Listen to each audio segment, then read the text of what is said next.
يا أيها الناس اعبدوا ربكم الذي خلقكم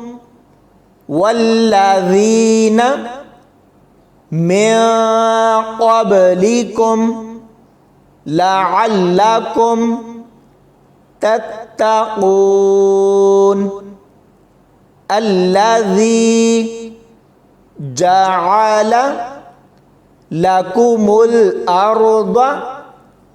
فراشا والسماء بناء وأنزل من السماء